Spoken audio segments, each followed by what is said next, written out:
নতুন নতুন ভালোবাসার গল্প পেতে আমাদের ভয়েস অফ সুমন চ্যানেলটি সাবস্ক্রাইব করে পাশে থাকা বেল আইকনটি ক্লিক করুন। ধন্যবাদ।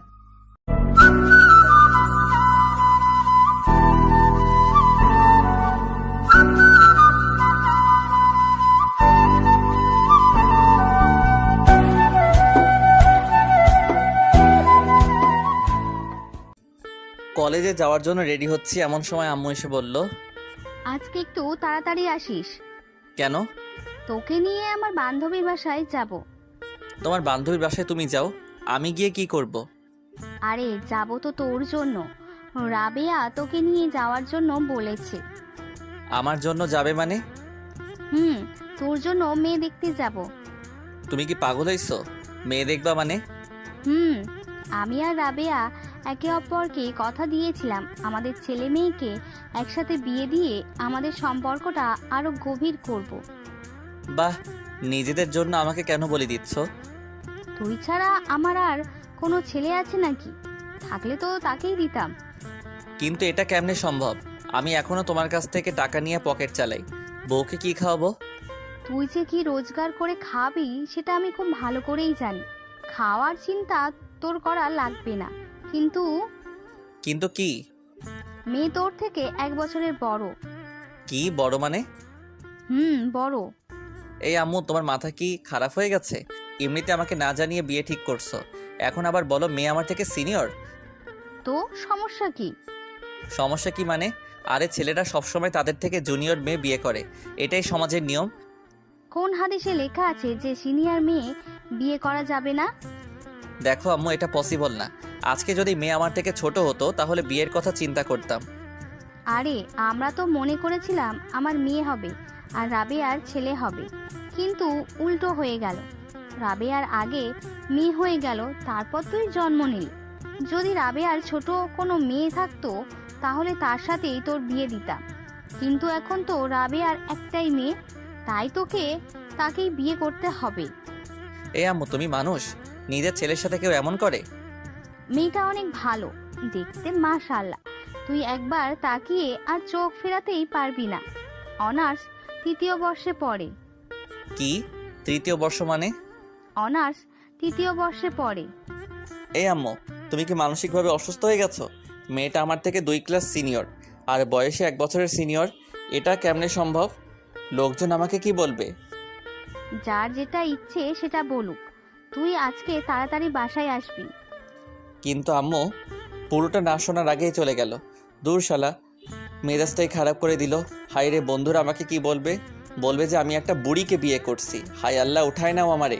চলেন কলেজে যেতে যেতে আপনাদের পরিচয়টা দিয়ে দেই। আমি জুয়েল, আপাতত স্টুডেন্ট। বাকিটা গল্প পড়তে পড়তে জেনে যাবেন। কলেজে গিয়ে মনমরা হয়ে বসে আছি, এমন সময় আসলো 2 হারামি। কি রে ফকিন্নি, একা একা বসে আছিস কেন? কি মামা, ছেঁকা খাইলি নাকি? এই হারামির দল, চুপ থাক, এমনিতে টেনশনে আছি। কেন, কি হয়েছে? আম্মু বিয়া ঠিক করছে, বিকালে মেয়ে দেখতে যাবে। আরে মামা, তোর লাক অনেক ভালো। প্রেম টেম ছাড়া ডাইরেক্ট বিয়ে। ট্রিট দিস দোস্ত। তোর বাড়ি মশালা, মেয়েটা আমার থেকে সিনিয়র। বাহ, সব কিছু তো ভালোই হচ্ছে। তুই তো সিনিয়র মেয়ে বেশি পছন্দ করিস, তোর জন্য ভালোই হবে।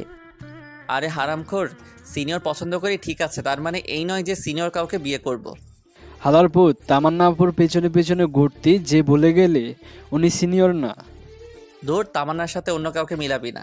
তামান্না হলে তো কথাই ছিল না। কেন, তামান্নার মধ্যে কি আছে? চুপ কর শালা, এখন একটা বুদ্ধি দে, কি করে বিয়েটা বন্ধ করা যায়। মেয়েটা কেমন? দেখিনি এখনো।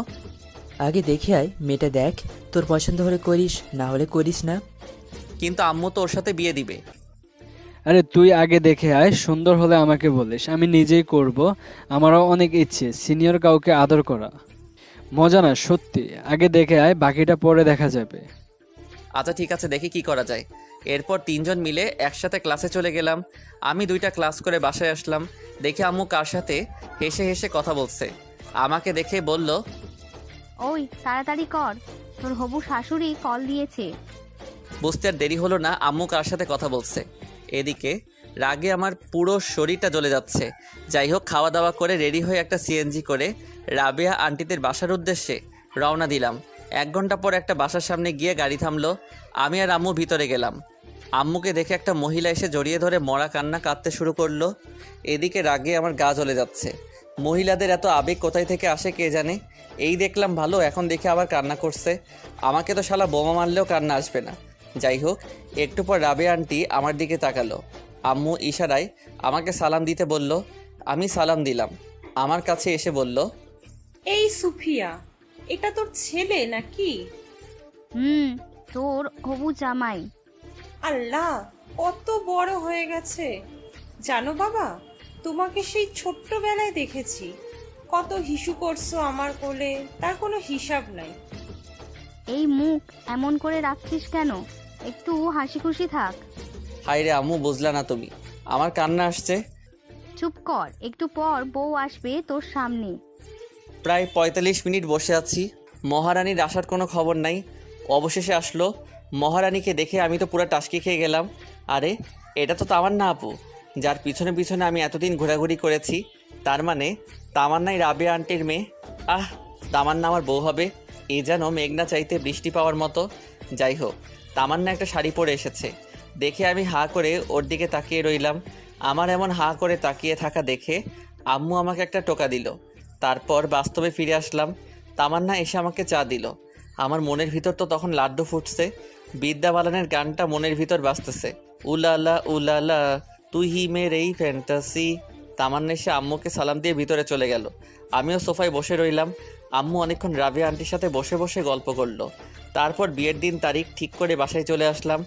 বাসায় এসে আমি সানি আর আয়মানকে গ্রুপ কল দিলাম। এই হারামির দল, কোথায় তোরা? কেন, কি হয়েছে? সেটা পরে বলবো, তাড়াতাড়ি রেস্টুরেন্টে আয়, তোদেরকে ট্রিট দিব। ট্রিটের কথা শুনে দুজনে লেজ উঠিয়ে চলে আসলো। সন্ধ্যায় ওদের সাথে রেস্টুরেন্টে গেলাম। মামা, ঘটনা কি হঠাৎ করেই ট্রিট? দোস্ত, কাম তো হয়ে গেছে। কি মেয়ে পছন্দ হয়েছে নাকি? ঠিক বলেছিস। না, তুই বললি এই বিয়েটা তুই করবি না। আরে সেটা তো আগে বলেছিলাম, কিন্তু পাত্রীকে দেখার পর সব ঠিক হয়ে গেছে। তা পাত্রীটা কে? তোদের তামান্না আপু। আমাদের ক্যাম্পাসে তামান্না আপু নাকি, যার জন্য তুই কুত্তার মতো পিছনে পিছনে হাঁটতে? এই শালারপু, চুপ কর। আমি কারো পিছনে ঘুরি নাই। আর হ্যাঁ, সেই তামান্নাই আম্মুর বান্ধবীর মেয়ে। সিরিয়াসলি দোস্ত, এই তো মেঘনা চাইতে বৃষ্টি আসার মতো। আজকে যা ইচ্ছে খেয়ে নে, টাকা আমি দিব। তো বিয়ে কখন? আগামী শুক্রবার। কালকে থেকে কেনাকাটা শুরু। তোরা কেউ আর ক্লাসে যাস না এই সপ্তাহ, কাজ আছে। এরপর ওদের ট্রিট দিয়ে বাসায় চলে আসলাম। কিছুতেই ঘুম আসছে না। ভাবছি তামান্নাকে কল দিয়ে কিছুক্ষণ প্রেম করব। না থাক, বিয়ের পর চুটিয়ে প্রেম করা যাবে। এই কয়েকদিন একটু পার্ট নিয়ে থাকি। পরের দিন সবাই মিলে কেনাকাটা শেষ করলাম। আস্তে আস্তে বাসায় মেহমান আসতে শুরু করেছে। আম্মু সবাইকে ইনভাইট করে দিছে। দেখতে দেখতে বিয়ের দিন চলে আসলো। সবাই অনেক ব্যস্ত, আমিও মোটামুটি ব্যস্ত ছিলাম। অবশেষে বিয়েটা হয়ে গেল। আমি, সানি আর আয়মান ছাদে বসে বসে গল্প করছি। এদিকে তামান্না বাসর ঘরে বসে আমার জন্য ওয়েট করছে। আমার তো আর এখানে দাঁড়িয়ে থাকতে ইচ্ছে করছে না, কিন্তু দুই হারামি আমাকে যেতে দিচ্ছে না। রাত প্রায় 12টা। আমি তখনও ছাদে বসে বসে আড্ডা দিচ্ছি। এমন সময় আম্মু আসলো। কি রে, তুই এখনো বসে আছিস যে? তো কি করব? কি করবি মানে? যা ঘরে যা। মেয়েটা সেই কখন থেকে একা একা বসে আছে। আন্টি, আমরা ওকে অনেকবার বলেছি, কিন্তু ও আমাদের কথা শুনে না। পুরোটা মিথ্যা। আমি সানির কথা শুনে ওর দিকে অবাক দৃষ্টিতে তাকালাম। তখন আম্মু বলল, যা তাড়াতাড়ি ঘরে যা। ঠিক আছে, যাচ্ছি, তুমি নিচে যাও। একটু পর আম্মু চলে গেল। আমি সানিকে একটা লাথি দিয়ে বললাম, এই হারামখোর, তুই আমাকে অনেক যেতে বলেছিস। শালা, তোর জন্য আমি যেতে পারছি না, আর তুই বলছিস আমাকে যেতে বলেছিস।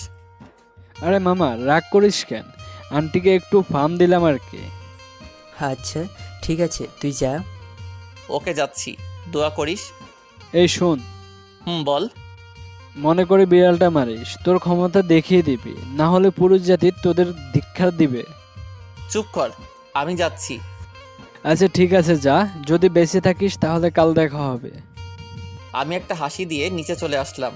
বাসর ঘরের সামনে দাঁড়িয়ে আছি। কেমন জানি ভয় লাগছে, আবার লজ্জাও। আহারে, নিজের ঘরে নিজে যাব, আর সেখানেই ভয় লাগছে। 1 কেজি সাহস নিয়ে দরজাটা খুললাম। ভিতরে গিয়ে দরজা বন্ধ করে দিলাম। দেখলাম তামান্না মোবাইলে কার সাথে কথা বলছে। আমাকে দেখে মোবাইলটা রেখে দিয়ে চোরের মতো হয়ে গেল। মোবাইলটা রেখে দিল। আমি গিয়ে সামনে দাঁড়ালাম। ভাবছি সে হয়তো সালাম করবে। অনেকক্ষণ দাঁড়িয়ে থাকার পর দেখলাম সে এখনও বসে আছে। আমি মনে করছি আমি তার জুনিয়র, তাই হয়তো সালাম করতে লজ্জা লাগছে বা করবে না। থাক, করা লাগবে না, একটা সালাম আর কিছু যায় আসে না।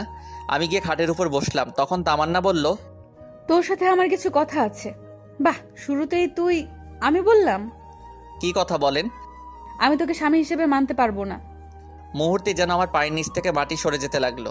নিজেকে শক্ত করে বললাম, কেন পারবেন না? আর সেই কথা বিয়ের আগে বলেননি কেন? বলিনি কারণ আম্মুর কথার উপর আমি কোনো কথা বলতে পারবো না। তাছাড়া বাবা অসুস্থ। এখন যদি আমি বিয়েতে না করি তাহলে বাবা হয়তো আরো বেশি অসুস্থ হয়ে যাবে। আপনার বাবা মায়ের কথা চিন্তা করে আপনি আমার লাইফটা নষ্ট করে দিলেন কেন? আপনার যদি বিয়েতে মত না থাকতো, আপনার বাবা মাকে বলতেন। বলে কোনো লাভ হবে না, ওরা কিছুতেই আমার কথা শুনবে না। আমাকে বলতেন, আমি আম্মুকে বলে দিতাম যে আপনাকে আমার পছন্দ হয়নি। আমি রাশেদকেও অনেকবার বলেছি পালিয়ে যাওয়ার জন্য, কিন্তু ও এখন নাকি কিছু করতে পারবে না, কিছুদিন সময় লাগবে। রাশেদকে? আমার বয়ফ্রেন্ড। তো এখন আপনি কি চান? ডিভোর্স। কথাটা শুনে বুকের ভিতরটা কেমন যেন কেঁদে উঠল। ডিভোর্স তো আর বললেই হয়ে যাবে না, কমপক্ষে 6 মাস একসাথে থাকতে হবে। কি 6 মাস? তোকে তো আমার 1 সেকেন্ডও সহ্য হয় না। ডিভোর্স পেতে হলে 6 মাস সহ্য করতে হবে। আচ্ছা ঠিক আছে, আর হ্যাঁ, আর একটা কথা। কি? এই 6 মাস কোনোভাবেই আমার উপর স্বামীর অধিকার খাটাতে আসবি না। ওকে, এই 6 মাস সবার সামনে অন্তত বউয়ের মতো থাকবেন। মা যদি জানতে পারে অনেক কষ্ট পাবে, আর আমি মায়ের কষ্ট সহ্য করতে পারি না। আচ্ছা ঠিক আছে। তারপর আমি রুম থেকে চলে যাচ্ছি, এমন সময় তামান্না আবার ডাক দিল। এই কই যাস? বাইরে। এখানে থেকে কি করব? না, তুই বাইরে যাবি না। কেন? বাইরে গেলে সবাই সব বুঝে যাবে। বাহ, বুদ্ধি আছে। এরপর আমি খাটে ঘুমাতে যাব, এমন সময় তামান্না আবারও চিৎকার দিয়ে ডাক দিল। এই কি করছিস? কেন ঘুমাবো? তো খাটে কেন? তাহলে কোথায় ঘুমাবো? তুই খাটে ঘুমাতে পারবি না, সোফায় ঘুমা। কেন, খাটে ঘুমালে সমস্যা কি? বললাম না তোকে স্বামী হিসাবে মানি না, তাহলে খাটে ঘুমাবি কেন? আমি আর কিছু না বলে একটা বালিশ সোফায় রেখে বারান্দায় চলে গেলাম। ভাবতে লাগলাম, কোন অপরাধের কারণে আল্লাহ এত শাস্তি দিচ্ছে আমাকে। বাইরে তাকিয়ে দেখি সবাই ব্যস্ত। বাবুর্চিরা এদিক ওদিক ঘুরছে, আম্মুও সবার সাথে বসে বসে গল্প করছে। কিছুক্ষণ দাঁড়িয়ে থেকে আবার রুমে চলে আসলাম। দেখি তামান্না কার সাথে মোবাইলে কথা বলছে। আমাকে দেখে আবার মোবাইলটা রেখে দিল। আমি লাইট বন্ধ করে ঘুমাতে যাব, এমন সময় তামান্না আবারও ডাক দিল। কিরে, লাইট কেন অফ করছিস? তো লাইট জ্বালিয়ে কেউ ঘুমায় নাকি? আমি তোকে বিশ্বাস করতে পারছি না, তুই লাইট দে। ধুর, এই রুমেই থাকবো না। এই কই যাস? জাহান্নামে। আপনি তো আমাকে বিশ্বাস করছেন না, এখানে থেকে কি করব? আচ্ছা ডিম লাইট জ্বালিয়ে রাখ। আমি আর কিছু না বলে ড্রিম লাইটটা জ্বালিয়ে সোফায় ঘুমিয়ে পড়লাম। সকালে ঘুম ভাঙলো তামান্নার মায়াবী মুখটা দেখে। আহ, কি সুন্দর লাগছে দেখে, মনে হচ্ছে নিষ্পাপ একটা শিশু ঘুমিয়ে আছে। হুমায়ুন আহমেদ বলেছিল, যে মেয়েকে ঘুমন্ত অবস্থায় সুন্দর দেখায় সেই প্রকৃত সুন্দর। তামান্নাও সেই হুমায়ুন আহমেদের অজানা সুন্দরীয় নারী। কিছুক্ষণ তাকিয়ে থাকার পর ওর ঘুমটা ভেঙে যায়। আমাকে দেখার আগেই আমি আবারও ঘুমের ভাব ধরে সোফায় শুয়ে রইলাম। তামান্না উঠে ফ্রেশ হতে চলে গেল। আমি উঠে নাস্তা করে বাইরে চলে গেলাম। সানি আর আয়মানকে গতকাল রাতের ঘটনাগুলো খুলে বললাম। সত্যি তামান্না তোর কাছে ডিভোর্স চাইছে? তো আমি কি মিথ্যা বলছি? তো এখন কি করবি? দেখা যাক, ডিভোর্স দেওয়া ছাড়া আর কোনো অপশন নাই। তোদের কোনো উকিল পরিচিত আছে? আমার কাকা আছে। আচ্ছা, আমি তোকে সব কাগজপত্র দিব, তুই তোর কাকার সাথে কথা বলে রাখিস। ওকে চল, এখন মন খারাপ করে বসে থেকে লাভ নাই, একটু ঘুরে আসি। ও ঠিকই বলছে। আচ্ছা ঠিক আছে, চল। সারাদিন ওদের সাথে ঘোরাঘুরি করে রাত 9টায় বাসায় ফিরলাম। দেখি আব্বু আম্মু সবাই রেগে আগুন হয়ে আছে। কি রে, তুই সারাদিন কোথায় ছিলি? এই তো সানি আর আইমানের সাথে। মোবাইল ধরিসনি কেন? সাইলেন্স ছিল। তোর মধ্যে কি কোনো সেন্স নাই? বাসায় নতুন বউ রেখে বাইরে ঘুরতে লজ্জা করে না? এমন বউ দিয়েছ যে আমার লাইফটাই শেষ করে দিল। কি বললি? কিছু না। খেতে আয়। খাবো না, বাইরে থেকে খেয়ে আসছি। আর কোনো কথা না বলে সোজা রুমে গেলাম। গিয়ে দেখি তামান্না কার সাথে মোবাইলে কথা বলছে। আমাকে দেখে মোবাইলটা রেখে দিল। ওর এসব কাণ্ড দেখে মাথায় পুরো রক্ত উঠে গেল। আমাকে বলল, এই ডিভোর্সের ব্যাপারে কিছু করেছিস? উকিলের সাথে কথা হয়েছে, অন্তত 6 মাস একসাথে থাকতে হবে। তোর তো আমার 1 সেকেন্ডও সহ্য হয় না। না হলে এখানে আছেন কেন? চলে যান এখান থেকে। এতই যখন তারা, বিয়ে কেন করেছেন? তোকে বিয়ে করতে তো আমার বয়েই গেছে। নিজেকে কখন আয়নায় দেখেছিস? তো ওর সাথে আমার যায়। ভদ্রভাবে কথা বলুন। এটা আমার বাসা, আপনার নয়। তোর বাসা দেখে আমাকে ধমকাচ্ছিস? লজ্জা হওয়া উচিত তোর। দূর, ভালো লাগে না। কেন যে এই ফালতু মেয়েকে বিয়ে করতে গেলাম কে জানে। রুম থেকে বের হয়ে সোজা ছাদে চলে গেলাম। ছাদে অনেকক্ষণ বসে থাকার পর রুমে আসলাম। তখনও দেখলাম তামান্না কার সাথে যেন কথা বলছে। আমাকে দেখে আরও হেসে কথা বলছে। কিছু না বলে বালিশ নিয়ে সোফায় ঘুমিয়ে পড়লাম। সকালে ঘুম থেকে উঠে দেখি তামান্না বিছানায় নেই। মনে হয় ওয়াশরুমে গেছে। মোবাইলটা টেবিলের উপর রাখা। আমি তাড়াতাড়ি উঠে মোবাইলটা নিলাম। বাহ, লক করা নেই। সাথে সাথে মেসেজগুলো দেখতে লাগলাম। মেসেজ দেখে আমার পুরো মাথা খারাপ হয়ে আছে। আমি নাম্বারটা নিয়ে নিলাম। দরজার আওয়াজ শুনলাম। মনে হয় তামান্না আসছে। আমি মোবাইলটা রেখে তাড়াতাড়ি বাইরে চলে গেলাম। এভাবেই তামান্না আর আমার দিনগুলো চলতে লাগলো। আমি কলেজে যাওয়া শুরু করলাম। পরের দিন থেকে তামান্নাও যায়। আম্মু বলছে দুজনকে একসাথে যাওয়ার জন্য, কিন্তু তামান্না আমাকে পার্সোনালি নিষেধ করে দিয়েছে।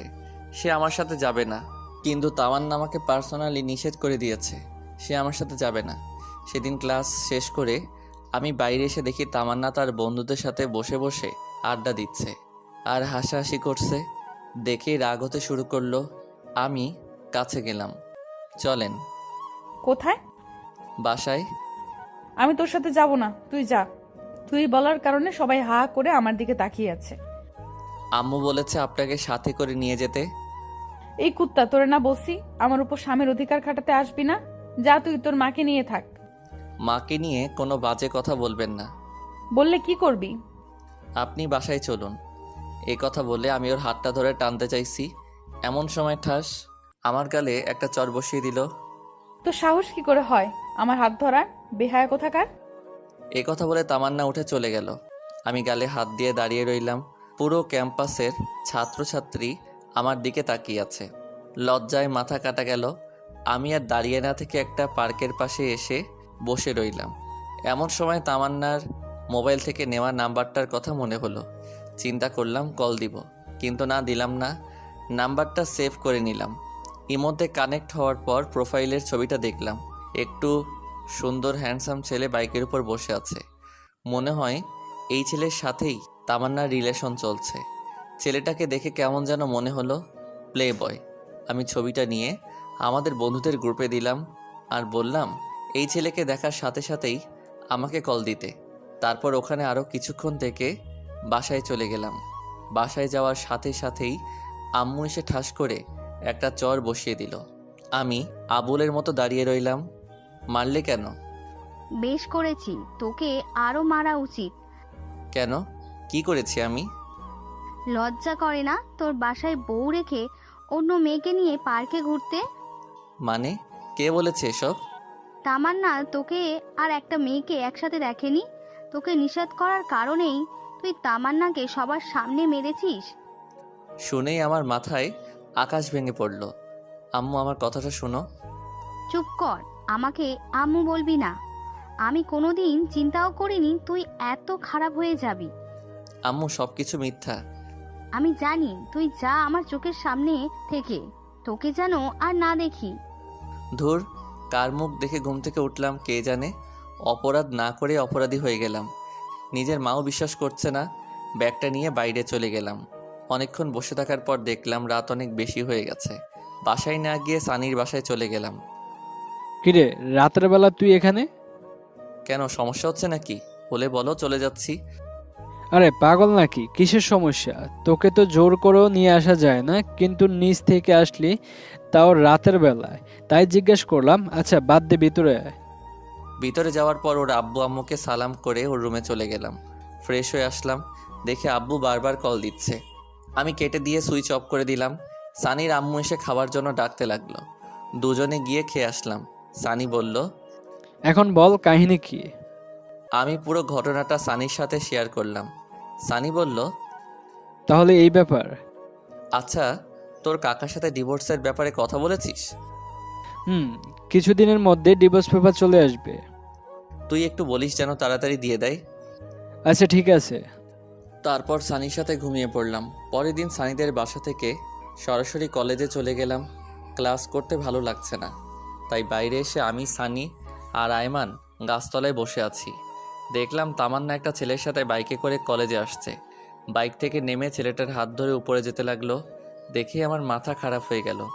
আরে সে তো এখন আমার বউ। ডিভোর্স হওয়ার পর সে যা ইচ্ছা করুক, কিন্তু এখন কেন? রাগে আমার লোম দাঁড়িয়ে গেল। তারপর আমি উঠে তামান্নার কাছে যেতে লাগলাম। তোরা দাঁড়া, আমি আসছি। দাঁড়া, আমরাও আসছি। তারপর তিনজন মিলে তামান্নার সামনে গেলাম। আপনি এই ছেলেটার হাত ধরেছেন কেন? সেটা কি তোকে বলতে হবে? অবশ্যই, ভুলে যাবেন না আমি আপনার স্বামী। তোকে আমি স্বামী হিসেবে মানি না। তোকে না বলেছি আমার উপর অধিকার খাটাতে আসবি না? আপনি না মানলে কিছু করার নাই। আপনি এখনও আমার স্ত্রী, আমাদের এখনও ডিভোর্স হয়নি। সো আপনাকে আমার কথা মতো চলতে হবে। যদি না চলি কি করবি? দেখবেন কি করব। কি করবি তুই দেখা। আমি আস্তে আস্তে তামান্নার কাছে যেতে লাগলাম, আর সে পিছাতে লাগলো। আমি তামান্নার সামনে গিয়ে তামান্নার পাশে থাকা ছেলেটাকে একটা ঘুষি মারি। আমার কর্মকাণ্ড দেখে সবাই হা করে তাকিয়ে আছে। ছেলেটার কলার চেপে ধরে বললাম, এই হালার পুত, কি নাম তোর? লজ্জা করে না অন্যের বউয়ের সাথে প্রেম করতে? তুই জানিস আমি কে? তুই আমেরিকার প্রেসিডেন্ট হলেও আমার দেখার টাইম নাই। তোকে যদি তামান্নার সাথে দেখি তোর খবর আছে। দেখ তোর কি হাল করি। সাথে সাথে মোবাইলটা বের করে কাকে যেন কল দিতে চাইছিল। আমি মোবাইলটা নিয়ে আছাড় দিয়ে ভেঙে ফেললাম। তারপর ছেলেটাকে আরও একটা ঘুষি দিলাম। ঠোঁট কেটে রক্ত বের হচ্ছে। সানি আর আয়মান এসে আমাকে টেনে নিয়ে গেল।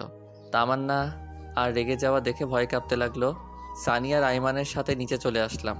কলেজের পেছনে গিয়ে অনেকক্ষণ বসে রইলাম। কিছুই ভালো লাগছে না। কলেজ ছুটি হয়ে গেছে। সানি, আমি আর আয়মান বসে রইলাম।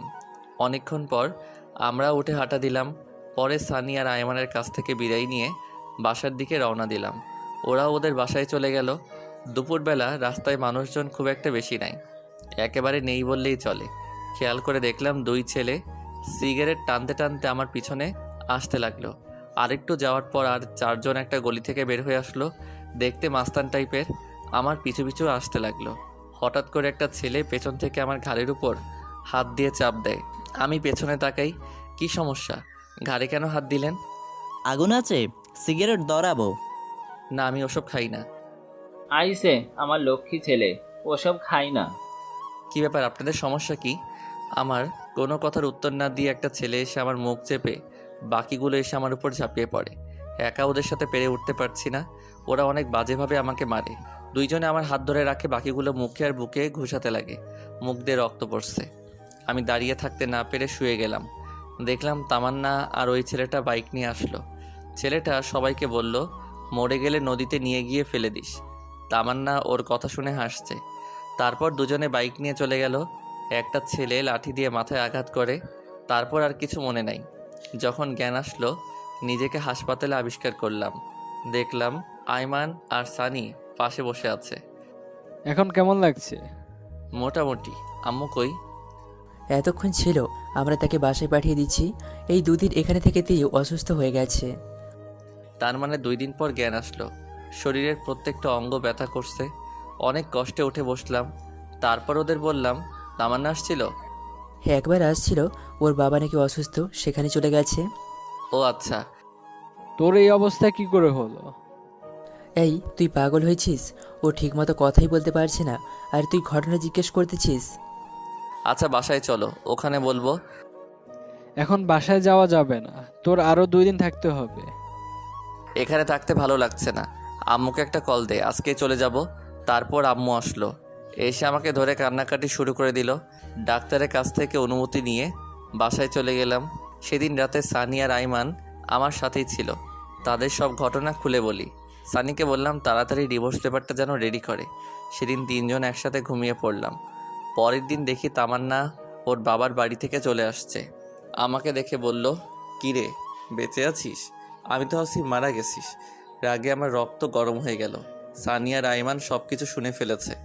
ওদেরকে দেখে তামান্না চোরের মতো রুম থেকে বের হয়ে গেল। সেদিন থেকে ওর সাথে কথা বলি না, এমনকি নিজের রুমেও যাই না। অসুস্থতার জন্য কলেজে যেতে পারছি না।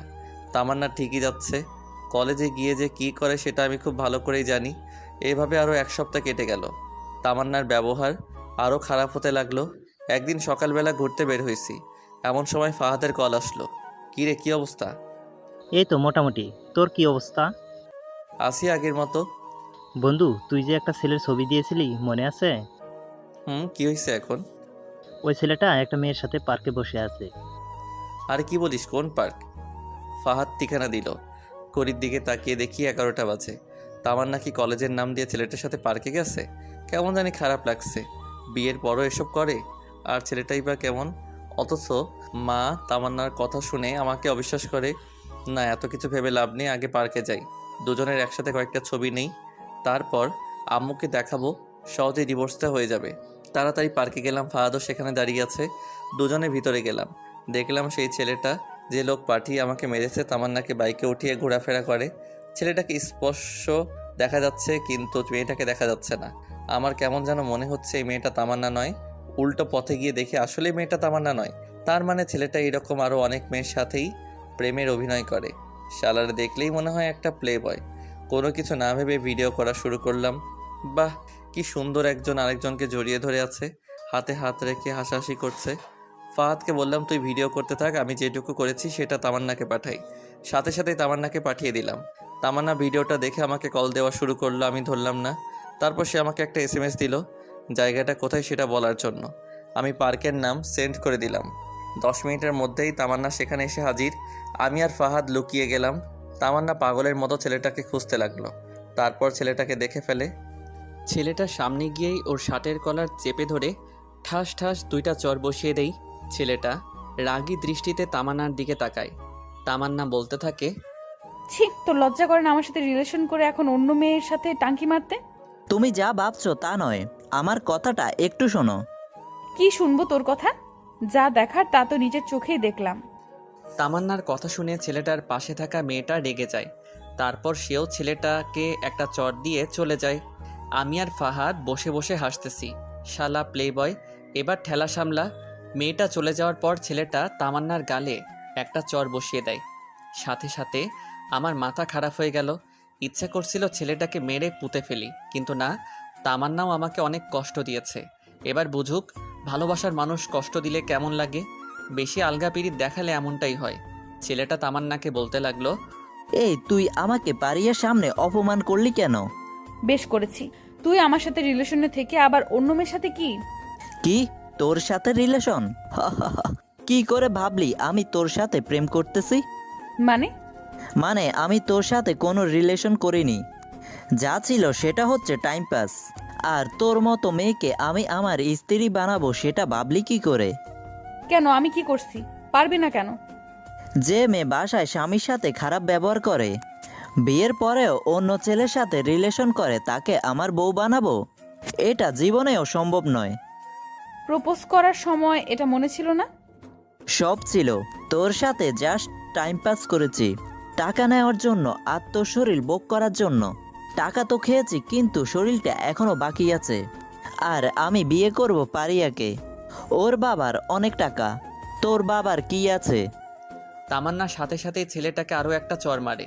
তারপর কান্না করতে করতে বলে, তোর মতো বাটপার আমি কখনো দেখিনি। তোর জন্য আমি জুয়েলকে অনেক কষ্ট দিয়েছি। আজ থেকে তোর আর আমার সম্পর্ক এখানেই শেষ। আর কখনো আমার সামনে আসবি না। এ কথাগুলো বলে তামান্না কাঁদতে কাঁদতে চলে যায়। ছেলেটা গালে হাত দিয়ে আবুলের মতো দাঁড়িয়ে থাকে। তামান্নার কথা ভেবে খারাপ লাগছে। বেচারি সত্যি অনেক ভালোবাসতো ছেলেটাকে। আবার অনেক আনন্দও লাগছে যে ফকিন্নি আমার সাথে অনেক বাজে বিহেভ করেছে। এবার ঠেলা বোঝ, আর কিছুদিন আমিও তোরে ডিভোর্স দিব। তখন বুঝবি তোর জীবনে এই জুয়েলের গুরুত্ব কি পরিমাণ ছিল। যাই হোক, ফাহাদকে একটা ধন্যবাদ দিলাম। সে ছেলেটাকে না দেখলে হয়তো ছেলেটা তামান্নার সাথে শারীরিক রিলেশনও করে ফেলতো। আল্লাহ বাঁচাইছে। আমি মোবাইলটা বের করে আমাদের বন্ধুদের মেসেঞ্জার গ্রুপে একটা মেসেজ লিখলাম, দুপুরে সবাই সিজলার রেস্টুরেন্টে আসিস, আমি ট্রিট দিব। মেসেজ পেয়ে সবাই লেজ উঠিয়ে ট্রাঙ্ক রোডে চলে আসলো। সবাই সেখান থেকে সিজলারে গেলাম। আমি, সানি, আইমান, হাকিম আর ফাহাদ সবাই মিলে খাওয়া দাওয়া করলাম। আইমান আমাকে জিজ্ঞেস করলো, হঠাৎ ট্রিট কেন? আমি সব ঘটনা খুলে বললাম। সবাই মোটামুটি খুশি। সানিকে জিজ্ঞেস করলাম ডিভোর্স লেটার ঠিক হতে আর কয়দিন লাগবে। সে বলল আরও কিছুদিনের মধ্যে হয়ে যাবে। বিকালে আর বাসায় গেলাম না, সবাই মিলে আড্ডা দিলাম। রাতে বাসায় গেলাম। কিরে সারাদিন কই ছিলি? এই তো বন্ধুদের সাথে। এই অসুস্থ শরীর নিয়ে বন্ধুদের সাথে কি? এই তোর সাথে কি তামান্নার কিছু হয়েছে? না, কেন? দুপুরে এসে না খেয়ে শুয়ে আছে। অনেকবার ডেকেছি, খাবে না বলেছে, রুম থেকে বের হচ্ছে না। আমি কিছু জানি না। দেখ তো বাবা, মেয়েটা কিছু খাচ্ছে না। এভাবে না খেয়ে থাকলে তো অসুস্থ হয়ে যাবে। নিজের ছেলে যে না খেয়ে আছে সেদিকে খেয়াল নেই। আচ্ছা, দেখতেছি। যা ডেকে নিয়ে আয়, দুজনে একসাথে খেতে আয়। তারপর রুমে গেলাম, দেখি তামান্না উল্টো হয়ে শুয়ে আছে। আমাকে দেখেই উঠে বসলো। আমি কিছু না বলে ওয়াশরুমে চলে গেলাম। ফ্রেশ হয়ে এসে বললাম আম্মু খাবার জন্য ডেকেছে, খেতে চলেন। আমি খাবো না, তুমি খেয়ে নাও। আমি তো অবাক হয়ে গেলাম, যেই মেয়ে আমাকে তুই ছাড়া কথা বলতো না আর সেই আমাকে তুমি করে ডাকছে। খাবেন না কেন? দুপুরেও তো কিছু খাননি। আম্মু বলল আপনার মুখে এগুলো কিসের দাগ? কিছু মশা মারতে গিয়ে। খেতে আসেন, সবাই বসে আছে। আর কিছু না বলে খেতে চলে গেলাম। খাওয়া শুরু করে দিলাম, কিন্তু সে আসছে না। কেন, কিছু হয়েছে? শরীর খারাপ মনে হয়। ওহ আল্লাহ, কি বলিস? ডাক্তারকে কল দে। আরে ধুর, তেমন অসুস্থ না, ঘুমালে ঠিক হয়ে যাবে। আমি আর আম্মু খেয়ে নিলাম। চলে যাওয়ার সময় আম্মু বলল জুয়েল, কিছু বলবে? বলছিলাম কি, তুই খাবারটা রুমে নিয়ে যা, ওর খিদা লাগলে খেয়ে নিবে। প্লিজ বাবা, না করিস না। কি আর করা, ইচ্ছা না থাকা সত্ত্বেও খাবারগুলো রুমে নিয়ে গেলাম। খাবারগুলো টেবিলের উপর রাখলাম। তামান্নাকে বললাম ভাত নিয়ে আসছি, খেয়ে নিন। খাবো না, খিদে নেই। না খেলে শরীর খারাপ করবে, খেয়ে নিন। আর কিছু না বলে বালিশটা নিয়ে সোফায় শুয়ে পড়লাম। তামান্না কিছু একটা বলতে গিয়েও বলল না। রাতের বেলা হঠাৎ কিছু একটা শব্দ শুনে ঘুমটা ভেঙে গেল। তাকিয়ে দেখি তামান্না পাগলের মতো খাবারগুলা খাচ্ছে। আমি মুচকি হেসে মনে মনে বললাম গরিবের কথা বাসি হলেও মিষ্টি হয়। আমি না জাগার ভান ধরে শুয়ে আছি। তামান্না একবার খাবারের দিকে তাকায়, আরেকবার আমার দিকে তাকায়। তারপর ঘুমিয়ে পড়লাম। ঘুম থেকে উঠে দেখি তামান্না নিজের কম্বলটা আমার গায়ে জড়িয়ে দিয়ে কোথায় যেন চলে গেছে। উঠে ফ্রেশ হয়ে নিলাম। খাওয়ার টেবিলে গিয়ে দেখি পছন্দের সব খাবার। ঘটনা কি, আজকে তো বিশেষ কোনো দিন না। আম্মুকে জিজ্ঞেস করলাম আজকে এগুলো কেন? আম্মু হেসে বলল তামান্না নাকি আমার জন্য নিজের হাতে বানিয়েছে। আসলে এই মেয়েদের মন বোঝা জীবনেও সম্ভব নয়। এরা কখন কি করে নিজেও জানে না। কিছু না বলে খেয়ে নিলাম। তারপর রেডি হয়ে বাইরে চলে গেলাম। আজকে আড্ডা দেওয়ার জন্য যাচ্ছি না, একটা চাকরির জন্য ইন্টারভিউ দিতে যাচ্ছি। বসে বসে তো অনেক খাইলাম, এবার ফ্যামিলির পাশে দাঁড়ানো উচিত। ইন্টারভিউ দিয়ে বন্ধুদের সাথে কিছুক্ষণ আড্ডা দিয়ে রাতে বাসায় আসলাম। সবাই একসাথে খেয়ে নিলাম। রুমে গিয়ে শুয়ে শুয়ে মোবাইল টিপতেছি, এমন সময় তামান্না রুমে আসলো। আমি উঠে ছাদে চলে গেলাম। কিছুক্ষণ সেখানে বসে বসে গান শুনলাম। তারপর রুমে এসে দেখলাম তামান্না এখনও বসে আছে। কি ব্যাপার, আপনি এখনও ঘুমাননি? ঘুমাবো পরে, একটা কথা বলতাম। বলেন। আমাকে আর আপনি করে বলবে না। তো কি বলবো? তুমি করে বলিও। No thanks. তারপর খাট থেকে বালিশটা নিয়ে সোফায় ঘুমাতে যাব। এমন সময় তামান্না আবারও বলল সোফায় না ঘুমালে হয় না?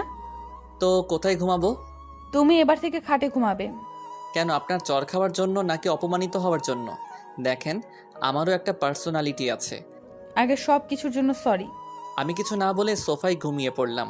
তুই কি ভাবছিস তোর নরম কথায় আমি পটে যাব? তুই এখনও জুয়েলকে চিনিসনি।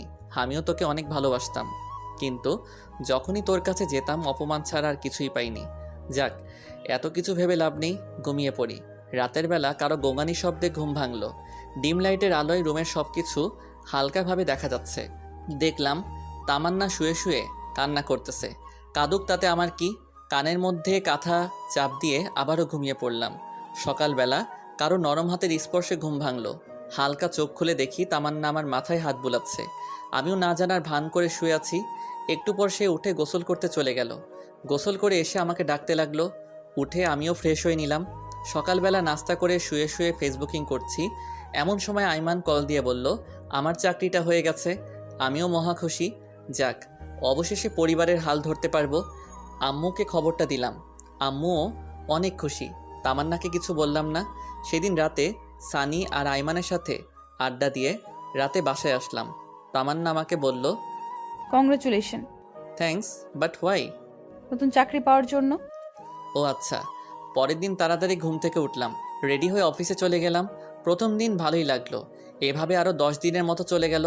তামান্না আমার কাছে আসতে চাই, বাট আমি তেমন একটা কথা বলি না, কারণ আগের দিনগুলোর কথা আমি এখনও ভুলিনি। তামান্নার জন্য আমি এখন প্রায় কলেজে যাই না বললেই চলে। সেদিন সবার সামনে অপমান করার পর থেকে কারো সামনে যাই না, শুধু পরীক্ষাটা দিয়ে আসি। পরের দিন অফিসে যাচ্ছি, এমন সময় আম্মু এসে বলল, অফিসে যাচ্ছিস? কিছু বলবে? বলছিলাম কি, তামান্নার আম্মু কল দিচ্ছে, সে নাকি অসুস্থ, তামান্নাকে যেতে বলেছে। তো যাক। না মানে তুই যদি দিয়ে আসতি তাহলে ভালো হতো। আমি কিভাবে দিয়ে আসবো? অফিসে দেরি হয়ে যাবে। হবে না, তামান্না রেডি হচ্ছে, প্লিজ বাবা না করিস না। কি আর করা, আম্মুর কথা মতো তামান্নাকে নিয়ে বাসা থেকে বের হলাম। একটা সিএনজি নিলাম, তামান্নার পাশাপাশি বসে আছি, কিন্তু কোনো কথা বলছি না। তামান্না কি যেন বলবে, মুখ দেখে বুঝলাম। তারপর জিজ্ঞেস করলাম, কি বলবেন? তোমার অফিস কখন শেষ হবে? 4টায়। কাজের চাপ থাকলে দেরি হতে পারে। ও আচ্ছা, একটা কথা বলতাম। বলেন। তোমার অফিসে মেয়ে কলিগ আছে? আছে, 5 জন আছে, 2 জন আমার পাশেই বসে। ও আচ্ছা। কথা বলতে বলতে তামান্নাদের বাসার সামনে চলে আসলাম। তামান্নাকে নামিয়ে দিয়ে চলে আসতে যাব, এমন সময়, বাসায় যাবে না? না, আমার দেরি হয়ে যাচ্ছে। অফিস শেষে আসবে? না, আর কারো অপমান সহ্য করব না। এমনিতেই অনেক অপমানিত হয়েছি, কলেজে যাওয়া বন্ধ করে দিছি। আপনি বাসায় চলে যান। তামান্না কিছু একটা বলতে চাইছিল, সেদিকে না তাকিয়ে ড্রাইভারকে বললাম গাড়ি টান দিতে। তারপর সেখান থেকে সোজা অফিসে চলে গেলাম। সারাদিন অফিস করে বিকালে আড্ডা দিয়ে বাসায় গেলাম। কিরে তুই এখানে কেন? তো কোথায় যাব? তুই তামান্নাদের বাসায় যাসনি? আমারে কি পাগলা কুত্তাই কামড়াইছে? খাবার দাও তো, এগুলো ভালো লাগছে না। তোমার কথা রাখতে গিয়ে আজকে আমার জীবনটা তেজপাতা হয়ে গেল। কি? কিছু না, খাবার দাও, আমি ফ্রেশ হয়ে আসছি। আচ্ছা আয়। খাওয়া দাওয়া করে রুমে গিয়ে খাটে শুয়ে পড়লাম। আহ কি শান্তি, আজকে কতদিন পর শান্তিতে ঘুমাবো। এতদিন এই ফকিন্নির জন্য খাটে ঘুমাতে পারিনি। মনে হচ্ছে 20 বছর খাটে ঘুমাই না। শুয়ে শুয়ে গান শুনছি, এমন সময় একটা নতুন নাম্বার থেকে কল আসে। হ্যালো, আসসালামু আলাইকুম। কে বলছেন? আমি। আরে আমিটা কে? আমি তামান্না বলছি। ও আচ্ছা, এটা কার নাম্বার? কাজিন একটার। তুমি ঠিক মতো খাইছো? আপনি খাইছেন? হুম। আপনার আম্মু কেমন আছে? জি ভালো। আচ্ছা ঠিক আছে, রাখি, ঘুমাবো। ওকে। কল কেটে দিয়ে ভাবছি হঠাৎ এত কেয়ার নিতেছে কেন। মাইয়া মানুষের বিশ্বাস নাই, এদের মনে কখন কি চলে এরা নিজেরাই জানে না। যাই করুক, তামান্না যে আমাকে আস্তে আস্তে ভালোবেসে ফেলেছে সেটা আমি ঠিকই বুঝতে পেরেছি। এভাবে 1 সপ্তাহ চলে গেল। আমিও আরামে ঘুমাই, খাই দাই আর অফিস করি। তামান্নার সাথে কথা হয় না। যদি সে কল দেয় তাহলে জাস্ট হাই হ্যালো ছাড়া তেমন কোনো কথা হয় না।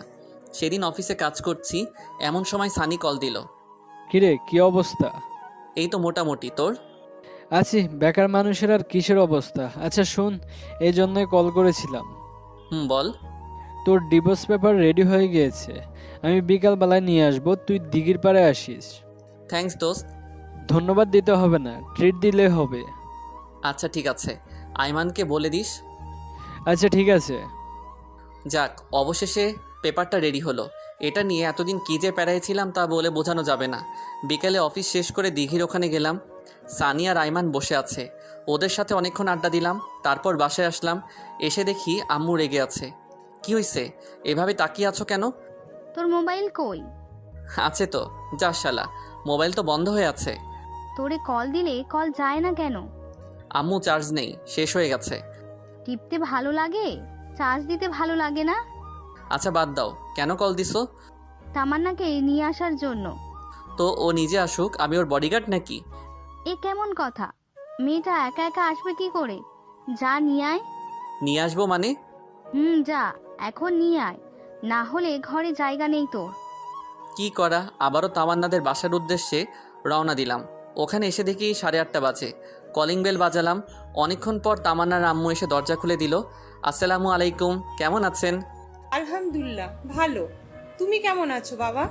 জি আমিও ভালো আছি। তামান্না ওপরে আছে, যাও। ইচ্ছা না থাকা সত্ত্বেও যাওয়া লাগলো। গিয়ে দেখি তামান্না রেডি হয়ে বসে আছে। আমি বললাম, রেডি হয়েছেন? রেডি। আম্মা কল করেছিল। তুমি এত দেরি করলে যে? অফিস থেকে আসতে একটু দেরি হয়ে গেছে। আচ্ছা চলুন। এখন না, খাওয়া দাওয়া করে যাব। বাসায় গিয়ে খাবো। না, এখান থেকে খেয়ে যাব। আম্মু সব রান্না করে বসে আছে। কি আর করা, খাওয়া দাওয়া করে তারপর বাসার উদ্দেশ্যে রওনা দিলাম।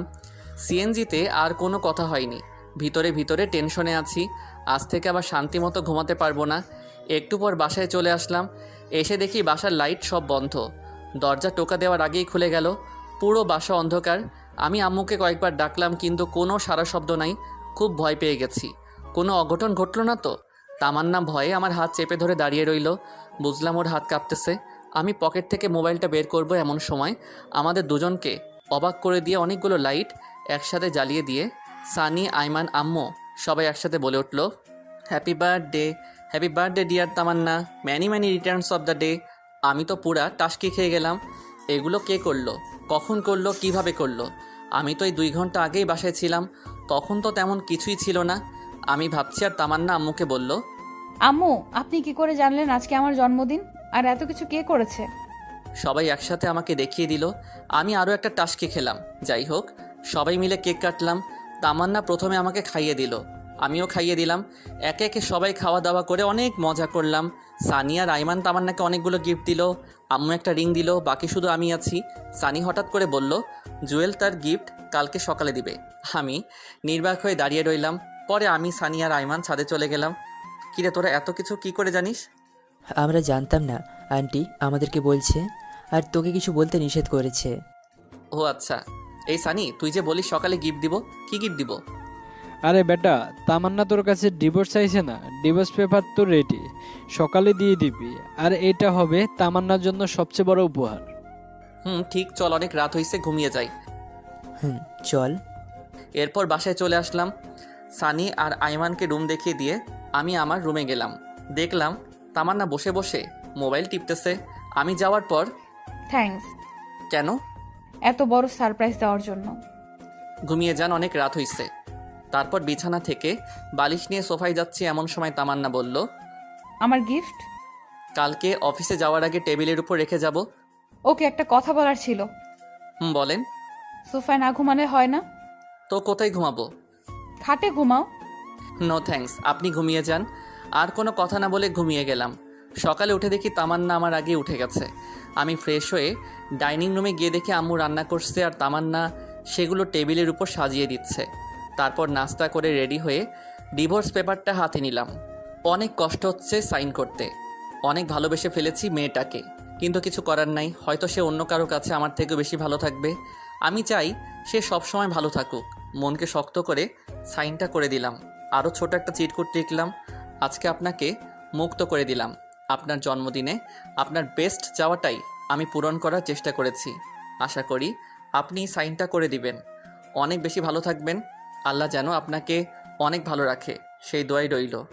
চিরকুট আর ডিভোর্স পেপার টেবিলের উপর রেখে চলে গেলাম অফিসে। যাত্রা পথে হাকিমের সাথে দেখা। কিছুক্ষণ আড্ডা দিয়ে অফিসে গেলাম। 20 মিনিট দেরি হওয়ায় বস ইচ্ছামতো ঝাড়ি দিল। রাগে মোবাইল সাইলেন্ট মুড করে রেখে দিয়ে কাজ করতে শুরু করি। অন্য দিনের তুলনায় আজকে একটু কাজের চাপ বেশি ছিল, কিন্তু কিছু করার নাই। বেশি বাড়াবাড়ি করলে চাকরিটাই চলে যাবে। বিকেলবেলা অফিস থেকে মোবাইলটা বের করে তো মাথায় আকাশ ভেঙে পড়ল। আম্মু 122টা কল দিছে। তামান্নার আম্মুও অনেকগুলো কল দিছে। সানি আর আইমানের কল ও মেসেজ দেখে মাথা নষ্ট। এত কল, এত মেসেজ, অথচ আমি টেরই পেলাম না। মোবাইল হাতে নিয়ে দেখি তামান্নার আম্মু আবার কল দিছে। হ্যালো। কোনো কথা বলছে না, শুধু কান্না করতেছে। আমি কল কেটে দিয়ে আম্মুকে কল দিলাম। আম্মুও কল ধরছে না। এরপর আইমানকে কল দিলাম। হ্যালো দোস্ত, কি অবস্থা? কি রে, তুই কল ধরিস না কেন? আসলে অফিসে কাজের চাপ বেশি ছিল তাই। এখন কই আছস? এই তো ট্রাঙ্ক রোড। তাড়াতাড়ি মানারাত হাসপাতালে আয়। কেন, কি হয়েছে? তামান্না সুইসাইড করতে চাইছিল, পরে আমরা সবাই মিলে হাসপাতালে নিয়ে আসছি। কি সুইসাইড করতে চাইছিল মানে? দাঁড়া, আমি এক্ষুনি আসছি। তাড়াতাড়ি আয়। কল কেটে দিয়ে হাসপাতালের উদ্দেশ্যে রওনা দিলাম। কেমন জানি খুব টেনশন হচ্ছে। তামান্না হঠাৎ করে সুইসাইড করবে কেন? সেখানে গিয়ে দেখি আম্মু, সানি আর আইমান আর তামান্নার আম্মু বাইরে বসে আছে। আমাকে দেখে সবাই উঠে দাঁড়ালো। আম্মুকে এসেই ঠাস করে আমার গালে একটা চর বসিয়ে দিল। আমি আবুলের মতো গালে হাত দিয়ে দাঁড়িয়ে রইলাম। বাবা, তোমার সাথে কি তামান্নার কিছু হয়েছে? জি না, আমার সাথে তো কিছু হয়নি। তাহলে সে সুসাইড করতে গেল কেন? আমি মাথা নিচু করে দাঁড়িয়ে আছি। আম্মু এসে বলল, তুই কল ধরিসনি কেন? অফিসে ছিলাম, তাই সাইলেন্ট মোড করা ছিল। লাগবে না তোর চাকরি করা, আজ থেকে চাকরি ছেড়ে দিবি। আর তুই আমার সাথে মিথ্যা বলছিস কেন? কি মিথ্যা? তামান্না এতদিন তোর সাথে যা যা করেছে সেগুলো আমাকে বলিসনি কেন? তোমাকে এগুলো কে বলেছে? আম্মু সানি আর আইমানের দিকে তাকালো। আমি বুঝে গেলাম ওরাই আম্মুকে সব ঘটনা বলে দিছে। সানি আর আইমানের দিকে আমি রাগী দৃষ্টিতে তাকালাম। ওরা নিচের দিকে তাকিয়ে আছে। এমন সময় ডাক্তার এসে বলল তামান্নার জ্ঞান ফিরেছে। আম্মু আর শাশুড়ি ভিতরে গেল। সানি আর আইমান ভিতরে যেতে চাচ্ছিল। আমি বললাম, এই তোরা দাঁড়া। কিছু বলবি? আম্মু ওকে কথাগুলো কে বলেছে? একজন অন্যজনের দিকে তাকিয়ে আছে। কিরে, কথা বলিস না কেন? আমরা দুজনেই বলেছি। কেন বলেছিস? জানিস আম্মু কত কষ্ট পাবে, কারণ তামান্নাকে আম্মুই পছন্দ করেছে। আন্টিকে না বলে কোনো উপায় ছিল না, তিনি আমাদের যেভাবে চাপের মুখে ফেলছে, না বলে থাকতেই পারেনি। সরি দোস্ত। বন্ধু, একটা কথা বলতাম। কি? আমার মনে হয় ডিভোর্সটা না দিলেই ভালো হয়। কেন? হঠাৎ এটা মনে হলো কেন? দেখ, তামান্না তোকে আগে ইগনোর করতো, সেটা আমরা সবাই জানি, কিন্তু এখন সে তোকে অনেক ভালোবাসে। দেখছিস না, ডিভোর্স পেপার পাওয়ার সাথে সাথে সে সুইসাইড করতে যাচ্ছিল। দোস্ত, ডিভোর্স দিস না, সবকিছু আবার নতুন করে শুরু কর। এই সব কিছুই আমার মনে মনে ছিল। আসলে তামান্নাকে বোঝাতে হবে ভালোবাসার মানুষ কষ্ট দিলে কেমন লাগে, তাই তাকে আরও কিছু শাস্তি দিতে হবে। আচ্ছা, দেখা যাবে। শোন, তামান্নাকে আরও কিছু শাস্তি দিতে হবে। আমার সাথে যেগুলো করেছে সেগুলোর ফল ওকেও ভোগ করতে হবে। তুই এই অবস্থায় ওর শাস্তি দিতে চাইছিস? কিভাবে দিবি? সময় হলে দেখবি। এখন এগুলো না বললেই ভালো হবে। এমন সময় আম্মু আবার বাইরে আসলো। এই হারামজাদা, তোর কাছে একটু দয়া মায়া নেই? মেয়েটা কেমন আছে একটু দেখতে ইচ্ছে করে না? আয় ভিতরে আয়, সে তোকে ডাকছে। তারপর সানি আর আইমানকে সাথে নিয়ে ভিতরে গেলাম। আমি গিয়ে ওর মাথার পাশে বসলাম। আমাকে দেখে অন্যদিকে মাথা ঘুরিয়ে শুয়ে আছে। আম্মু সবাইকে ইশারা করলো বাইরে চলে যেতে। সবাই বাইরে চলে গেল। অনেকক্ষণ বসে থাকার পর নীরবতা ভেঙে আমি বললাম, এখন কেমন আছেন? সেটা তোর না জানলেও চলবে। বুঝে গেলাম রেগে আছে। সমস্যা নাই বালিকা, তোমার জন্য যে এখনও কি কি ওয়েট করতেছে সেটা নিজেও জানি না। আবার বললাম, রাগ করছেন নাকি? রাগ করার মানুষ থাকলেই তো রাগ করব। আচ্ছা বাদ দেন, এবার বলেন এই কাজটা কেন করতে গেলেন? তুই কিছু বুঝিস না? আপনি কেন সুইসাইড করতেছেন সেটা আমি কি করে বুঝবো? যা, তোর বোঝা লাগবে না। এখানে কেন এসেছিস? আমি মরলে তো তুই খুশিই হতি। সবাই বলেছে আপনাকে দেখতে, তাই আসলাম। কি? সবাই বলেছে সেজন্য তুই আমাকে দেখতে এসেছিস? তার মানে তুই মন থেকে আমাকে দেখতে আসিসনি। আচ্ছা বাদ দেন, এবার বলেন জন্মদিনের গিফট পেয়ে খুশি হয়েছেন? না হওয়ার কি আছে? খুশির ঠেলায় নিজের জীবনটাই শেষ করে দিতে চাইছিলাম, কিন্তু পারলাম না। খুশি হননি কেন? আজ থেকে তো আপনি মুক্ত, নিজের ইচ্ছা মতো চলতে পারবেন, প্রেম করতে পারবেন। তোর কি একটুও বুক কাঁপলো না? না, আমি জাস্ট আপনার ইচ্ছাটাই পূরণ করতে চাইছিলাম। তুই জীবনেও বুঝবি না। না বুঝাই ভালো। আম্মু এসে বলল, এই তোদের কথা শেষ হয়েছে? আমরা তো কথাই বলিনি, শুরুও নাই শেষও নাই। আমি কিছু না বলে রাগী দৃষ্টিতে আমার দিকে তাকিয়ে আছে। শাশুড়ি এসে আম্মুকে বলল, সুফিয়া, তামান্নাকে আমার বাসায় নিয়ে যাই, কয়েকদিন ওখানে থেকে তারপর পাঠিয়ে দিব। তুই যেটা ভালো মনে করিস। বাহ, দুজনের ফ্রেন্ডশিপ রক্ষা করার জন্য আমাকেই বলি দিল। আমি বের হয়ে যাচ্ছি। এমন সময় আম্মু বলল, কিরে, তুই কই যাস? বাসায়। এখানে থেকে কি করব? কিছু না বলে দাঁড়িয়ে আছি। আম্মু আবার বলল, কিরে, কথা কানে যায় না? আরে দিয়ে আসবো তো, এমন করো কেন? যা সিএনজি নিয়ে আয়। তারপর একটা সিএনজি নিলাম। আমি, তামান্না আর তামান্নার আম্মু গাড়িতে উঠিয়ে তামান্নাদের বাসার দিকে রওনা দিলাম। সানিয়া রাইমানকে বললাম আম্মুকে ঠিকমতো বাসায় দিয়ে আসতে। গাড়িতে কোনো কথা হয়নি। বাসার সামনে নেমে তামান্নাকে ধরে ধরে বাসায় নিয়ে যাচ্ছি, কিন্তু ফকিন্নি হাঁটতে পারছে না। ইচ্ছা না থাকা সত্ত্বেও কোলে নিলাম। কোলে নিয়ে বাসায় দিয়ে আসলাম। বাহ, ফকিন্নির ভিতরে ভিতরে লাড্ডু ফুটতেছে। আমিও খুশি, কখনো এভাবে আগে স্পর্শ করিনি। কিন্তু জানো, তুমি তো জানো না তোমার জন্য আমি কি পরিমাণ বাঁশ রেডি করতেছি। বাঁশ থেরাপি দিয়েই তোমার অহংকার আমি মাটিতে লুটাবো, টেরও পাবে না জুয়েল কি জিনিস। যাই হোক, বাসার ভিতরে নিয়ে তামান্নাকে খাটে রাখলাম। ওরে আল্লাহ, মেয়ে মানুষ এত ওজন, দেখলে মনে হয় ফু দিলেই উড়ে যাবে, কিন্তু ভিতরে ভিতরে এত ওজন জানা ছিল না। তামান্নাকে খাটে রেখে আমি হাঁপাতে লাগলাম। সে আমার কর্মকাণ্ড দেখে হাসতে লাগলো। ওকে রেখে চলে আসবো এমন সময় পেছন থেকে ডাক দিল। জুয়েল, কিছু বলবেন? আজকে না গেলে হয় না? না, আমি এখনো বাসায় যাইনি, অফিসের পোশাকে রয়ে গেছি। কিছু খাইছো? না, সময় পাইনি, বাসায় গিয়ে খাবো। এখানে খেয়ে যাও। No thanks. আর কিছু না বলে সোজা হাঁটা দিলাম। তামান্নার আম্মুও অনেকবার বলল থেকে যেতে, কিন্তু না করে দিয়েছি। বিদায় নিয়ে বাসায় চলে আসলাম। এসে ফ্রেশ হয়ে কিছু খেয়ে শুয়ে পড়লাম। এভাবে কিছুদিন চলে গেল। তামান্নার সাথে আর কোনো যোগাযোগ করিনি। মাঝে মাঝে সে কল দিত, বাট আমি ধরতাম না।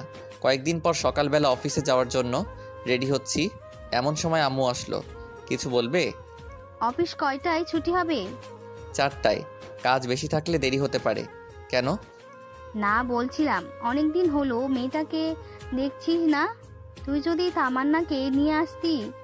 সরি আম্মু, আমি পারবো না। যার দরকার সে নিজেই আসবে। এ কেমন কথা? একা একটা মেয়ে নিজে থেকে কি করে আসবে? যেভাবেই আসুক না কেন, আমি নিয়ে আসতে পারবো না। বেশি দরকার হলে তুমি যাও। যা, তোর যাওয়া লাগবে না, আমার মেয়েকেই আমি নিয়ে আসবো। যা ইচ্ছা করো। আর কোনো কথা না বলে অফিসে চলে গেলাম। বিকালে কিছুক্ষণ আড্ডা দিলাম। একটু রাত করে বাসায় আসলাম। এসে দেখি তামান্না চলে এসেছে। কিছু না বলে রুমে গিয়ে ফ্রেশ হয়ে শুয়ে আছি। তামান্না এসে বলল, ভুলেই গেছো? একটা বার জিজ্ঞাসাও করলে না কেমন আছি। মনে রাখার জন্য কোনো চুক্তিপত্র হয়েছে নাকি যে আপনাকে মনে রাখতে হবে? তামান্না মন খারাপ করে বলল, খেতে আসো। আমি খাবো না, বাইরে থেকে খেয়ে আসছি, আপনারা খেয়ে নিন। তামান্না কিছু না বলে চলে গেল। আমি শুয়ে শুয়ে ফেসবুকিং করছি। একটু পর সে আসলো। মনে হয় খাওয়া শেষ, আমার সামনে এসে ঘুরঘুর করতেছে। আপনি কেন এসেছেন? মানে আপনি এই বাসায় কেন এসেছেন? আপনার চাওয়া তো আমি পূরণ করে দিয়েছি, আবার কি? তুমি এভাবে কথা বলছো কেন? বললাম তো আগের ঘটনাগুলোর জন্য সরি। এসব সরি টরি বলে লাভ নেই। ডিভোর্স চাইছেন, দিয়ে দিয়েছি।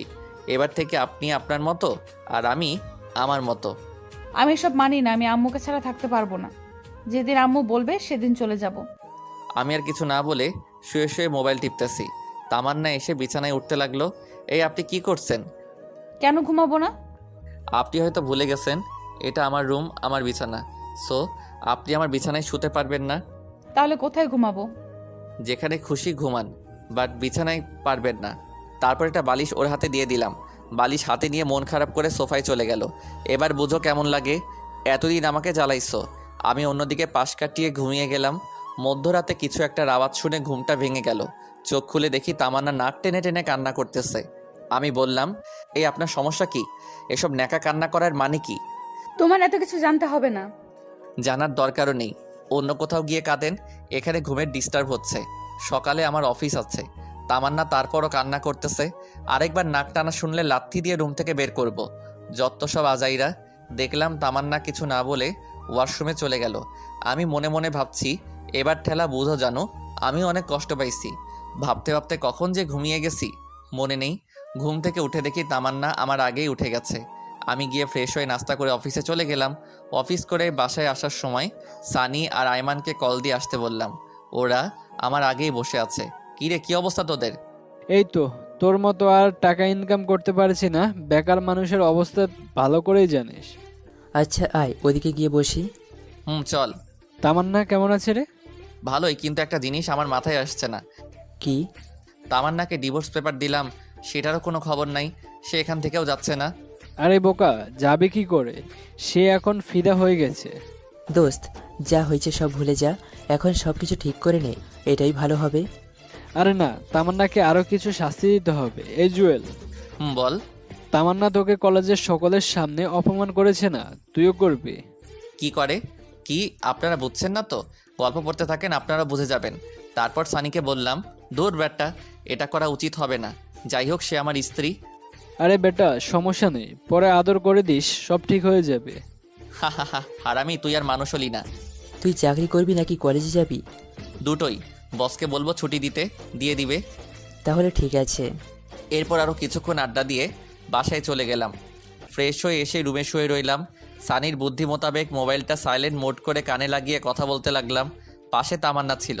প্রেম করলে যেই রকম রোমান্টিক কথাবার্তা বলে আমিও সেমভাবে বলতে লাগলাম। তামান্না রাগে ফুলতে লাগলো। আমি অনেক জোরে হেসে হেসে কথা বলছি। অনেক বকাবকি করার পর মোবাইলটা রেখে দিলাম। আসলে কোনো প্রেম করিনি, তাই কথাও খুঁজে পাচ্ছি না। আমি তামান্নাকে দেখিয়ে মোবাইলে একটা কিস দিলাম। তামান্না আমার সামনে এসে দাঁড়ালো। কিছু বলবেন? মেয়েটাকে? তা দিয়ে আপনার কাজ কি? অনেক কাজ। আগে বলো মেয়েটাকে। আমার ভবিষ্যৎ বউ। বাসায় বউ রেখে অন্য মেয়ের সাথে কথা বলতে লজ্জা করে না? বউ মানে কোথায় বউ? কে বউ? তাহলে আমি কে? ভুলে যাবেন না আপনাকে ডিভোর্স দিয়ে দিছি, সো আপনি আমার কেউ নন। মানে কি বলছো এসব? যা শুনেছেন তাই। আর হ্যাঁ, আমার কোনো পার্সোনাল ব্যাপারে আপনি নাক গলাতে আসবেন না। আমি আম্মুর সাথে কথা বলে আপনাকে আপনাদের বাসায় পাঠানোর ব্যবস্থা করছি। জুয়েল, প্লিজ এখন করো না। আগের ব্যবহারের জন্য সত্যি আমি অনেক লজ্জিত। সরি বললাম তো। আমি একটা টান দিয়ে হাতটা ছাড়িয়ে নিলাম। রাগ দেখিয়ে ছাদে চলে গেলাম। ছাদের দরজাটা বন্ধ করে কিছুক্ষণ লুঙ্গি ড্যান্স দিলাম। ফকিরনি, যখন আমি তোর পিছে পিছে ঘুরতাম, তোর কেয়ার করতাম, তখন আমাকে 2 টাকার দামও দিতি না। এবার বুঝো কেমন লাগে। ছাদ থেকে নিচে এসে খাওয়া দাওয়া করে রুমে গিয়ে শুয়ে পড়লাম। তামান্না যথারীতি বালিশ নিয়ে সোফায় চলে গেল। রাতের বেলা ঘুমটা ভেঙে গেল। তামান্নার দিকে তাকাতেই দেখি গুটি মেরে শুয়ে আছে। চেহারাটা দেখে আবার ক্রাশ খেলাম। ঘুমন্ত অবস্থায় মানুষকে আসলে অনেক নিষ্পাপ মনে হয়। হুমায়ুন আহমেদ বলেছিলেন, যে নারীকে ঘুমন্ত অবস্থায় সুন্দর দেখায় সেই প্রকৃত সুন্দর। তামান্নাও হুমায়ুন আহমেদের ঘুমন্ত নারী। কিছুক্ষণ তাকিয়ে থেকে বুঝলাম তামান্না ঠান্ডায় কাঁপছে। নিজের কাছে খারাপ লাগছে। উঠে গিয়ে কম্বলটা ওর গায়ে জড়িয়ে দিলাম। মোবাইলে টাইম দেখলাম, একটু পর ফজরের আজান দিবে। আর ঘুমালাম না। উঠে উজু করে নামাজ পড়ে বাইরে কিছুক্ষণ ঘোরাঘুরি করলাম। বাসায় এসে দেখি তামান্না মুখ টিপে টিপে হাসছে। মনে হয় কম্বল দেওয়ার কারণে। বালিকা এত খুশি হওয়ার কিছু নেই। জুয়েল কি জিনিস হারে হারে টের পাবা। নাস্তা করে বসে বসে মোবাইল টিপতেছি। এমন সময় আম্মু এসে বলল, কিরে আজকে অফিস যাবি না? না, ছুটি নিয়েছি। কেন, শরীর খারাপ নাকি? আরে না, অনেকদিন কলেজে যাই না, আজকে যাব। আর আমার একটু কাজ আছে। তামান্নাও পাশে ছিল। তামান্না আম্মুকে বলল, আম্মু বলছিলাম কি, আমিও তো অনেক দিন কলেজে যাই না, লেখাপড়াটাও ভালোভাবে হচ্ছে না। আজকে গেলে কোনো সমস্যা হবে? আরে না, কিসের সমস্যা, যা তুইও কলেজে যা। ধন্যবাদ আম্মু। এই জুয়েল, বলো। তামান্নাকে সাথে করে নিয়ে যা। সরি, আমি পারবো না। যে যার মতো যাবে। পারবি না মানে? মেয়েটা একা একা কি করে যাবে? যেভাবে খুশি যাক, বাট আমি নিয়ে যেতে পারবো না। আম্মুকে আর কোনো কিছু বলতে না দিয়ে আমি রুমে চলে গেলাম। গিয়ে রেডি হয়ে তামান্নার আগে চলে গেছি। আমি, সানি, আইমান আর ঋতু বসে আছি। তামান্না আসছে দেখে সানি বলল, এই মামা আসতেছে, শুরু কর। কে আসছে? আরে বেটা, তোর সিনিয়র বউ আসতেছে, শুরু কর। আমি এবার ইতুর হাতটা ধরে বসে হেসে হেসে কথা বলছি। ইতুও প্ল্যান মোতাবেক আমার হাত ধরে আছে। তামান্না এটা দেখে তোর আগে লাল হয়ে গেল। আমার দিকে আর না তাকিয়ে উপরের তলায় চলে গেল। আমরা সবাই হাসতে হাসতে শেষ। ক্লাস করিনি, ওখানে বসে আছি। দেখলাম তামান্না উপর থেকে বারবার আমার দিকে তাকাচ্ছে। আমিও খুব সুন্দর করে অভিনয় চালিয়ে যাচ্ছি। 2 ঘন্টা চলে যাওয়ার পরে তামান্না আর ওর কয়েকটা বান্ধবী মিলে আমাদের কাছে আসলো। সানি আর আইমান একসাথে গান গাইতেছে। আমার এই বাজে স্বভাব কোনোদিন যাবে না। একটা সিনিয়র মেয়ে এসে বলল, কানের নিচে যখন কয়েকটা পড়বে তখন সব রকমের বাজে অভ্যাস চলে যাবে। আপু আসসালামু আলাইকুম, ভালো আছেন?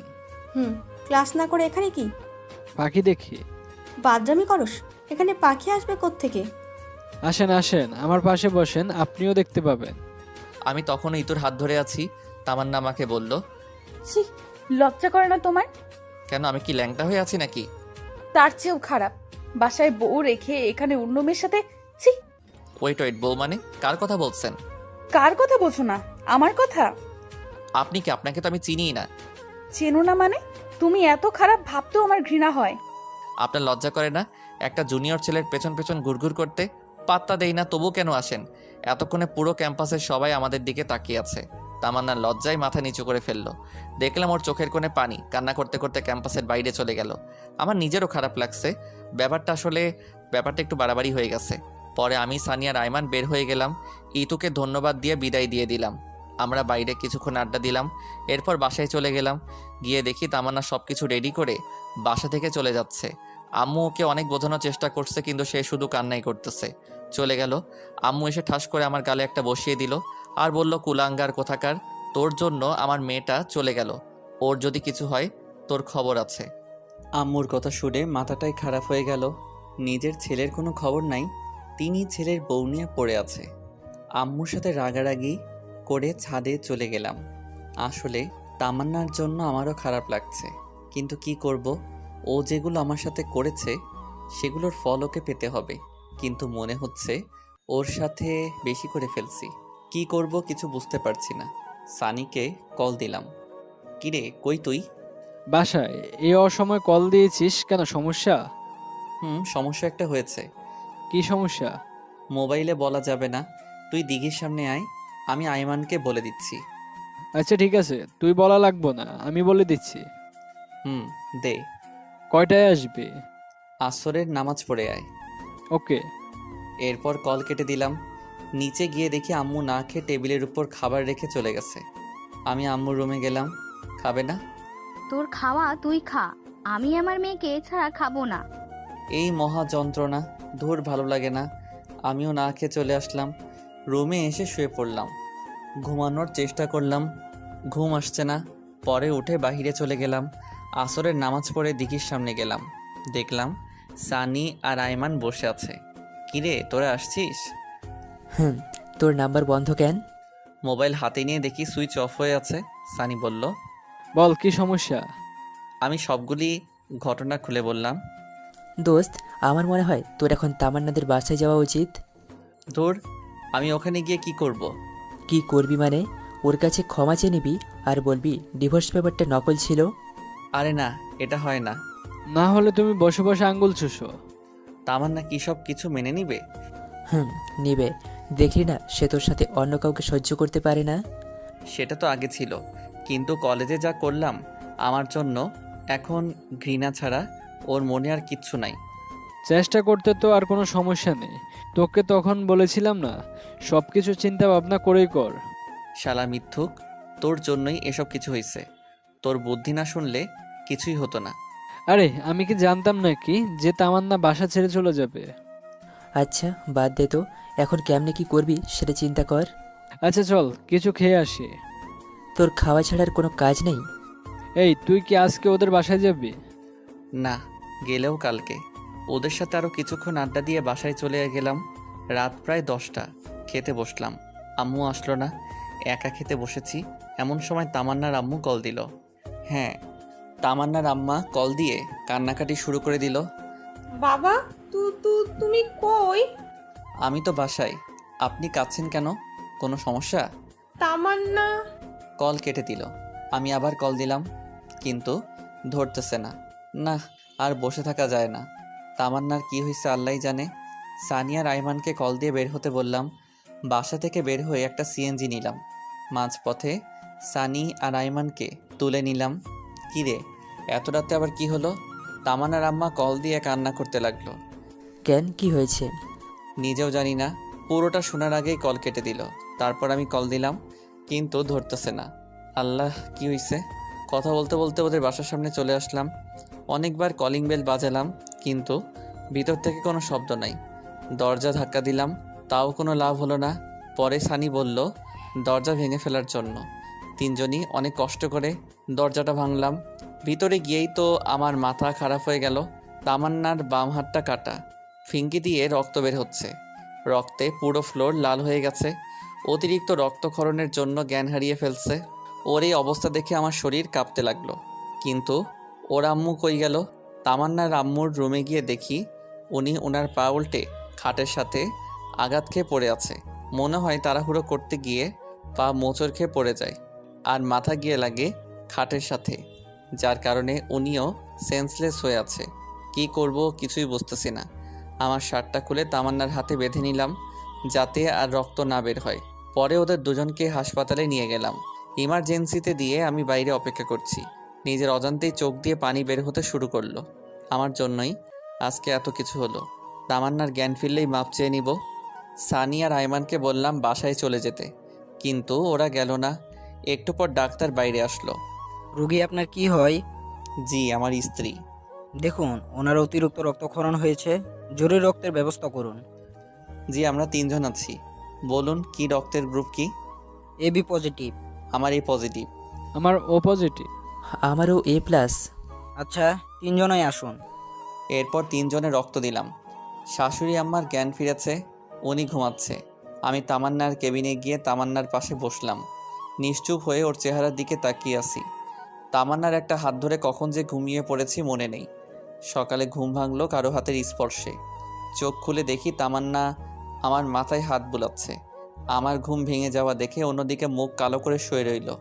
কি ব্যাপার, এমন করছিলেন কেন? সেটা কারো না জানলেও চলবে। বুঝলাম সে এখনো রেগে আছে।